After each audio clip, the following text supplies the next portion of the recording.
اور میں کہتا ہوں کہ گمراہی کے لیے زرخیز ترین زمین جو ہے یہ سب کانٹیننٹ انڈیا، پاکستان اور بنگلہ دیش کی، عجیب و غریب دیو مالائی قصے کہانیاں اور واقعات مشہور کر کے پتہ نہیں کیا عوام الناس کو پاگل کیا ہوتا ہے۔ وہ حضرت غوث پاک کی بارگاہ میں آیا، اس نے یہ واقعہ سنایا کہ میری بیٹی چھت پہ چڑھی اور جن لے گیا ہے،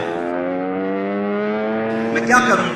فرمایا جنگل کی طرف جاؤ، وہاں 5 ٹیلے ہیں، 5ویں ٹیلے کے پاس جا کر بیٹھو اور اپنے گرد ایک دائرہ لکڑی سے کھینچ لینا، تمہارے پاس بہت سی چیزیں آئیں گی لیکن اس دائرے میں داخل نہیں ہوں گی، ڈرنا اور گھبرانا نہیں۔ جنوں کے گروہ آئے اس کے پاس، بڑی بڑی شکلیں بنا کر آئے، مگر وہ غوث پاک کی بات پر یقین کرتے ہوئے اسی طرح بیٹھا رہا۔ ہم سارے سوشل میڈیا کو بھی بلا لیتے ہیں، پرنٹ میڈیا کو بھی بلا لیتے ہیں، اور چینلز والوں کو بھی بلا لیتے ہیں، BBC کو، CNN کو، سب کو بلا لیتے ہیں، بزرگوں کے سامنے آئے، اپنی بے عزتی اتنے عرصے سے کروا رہے ہیں اور خصوصاً میرے ذریعے تو بہت زیادہ کروا رہے ہیں، سامنے آئے اور وہ ساری چیزیں کر کے دکھا دیں جو ان کا زوم ہے۔ سمندر روکنے کے لیے ہم نہیں کہہ رہے ہیں، نہ ہم کو دریا روکنے کے لیے کہہ رہے ہیں، ہم کہہ رہے ہیں ہم آپ کو 2 جگ جو ہے وہ نمک والے پانی کے پلائیں گے، آپ اپنا پیشاب روک کے بتائیں، چین بھی نہیں کرنی، پھر پتہ چل جائے گا۔ یہ ساری کی ساری باتیں، اور پھر اس کو کرامات کا اور ان چیزوں کا نام دیا ہوا ہے، ولیعوذ باللہ تعالیٰ۔ صبح صبح جنوں کا بادشاہ آیا اس کے پاس ایک لشکر کے ساتھ، اور وہ دائرے میں داخل نہیں ہوا، اس کے پاس آ کے پوچھا کیسے بیٹھے ہو؟ اس نے کہا مجھے غوث پاک نے بھیجا۔ اتنا کہا تو بادشاہ اس شخص کے پاس آ کے زمین پر بیٹھ گیا اور کہنے لگا تمہاری کیا حاجت ہے؟ اس نے ساری بات سنائی تو اس نے اپنے ساتھیوں سے کہا یہ کام کس نے کیا ہے؟ انہوں نے کہا ہمیں نہیں معلوم، پتہ کرو۔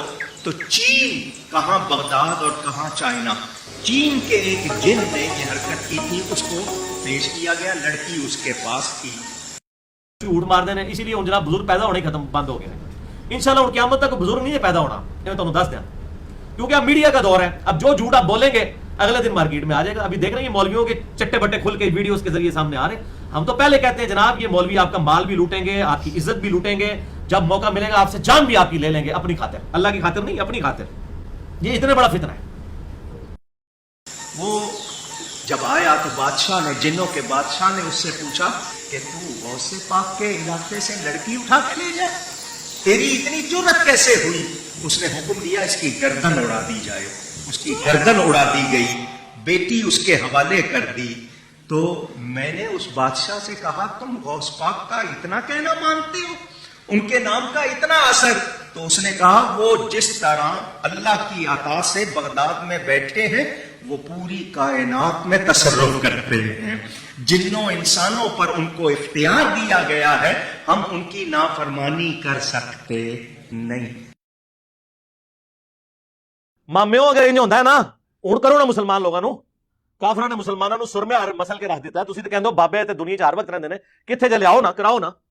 سب کہانی ہے میرے بھائی، خدا کے لیے آپ پانی پہ چل لیتے ہیں جی، ہوا میں اڑ لیتے ہیں جی، ویل مچھلی 1.5 گھنٹہ سانس روک لیتی ہے، بابا 1.5 گھنٹے سے روک کے دسے لاؤ کہڑا بابا جی۔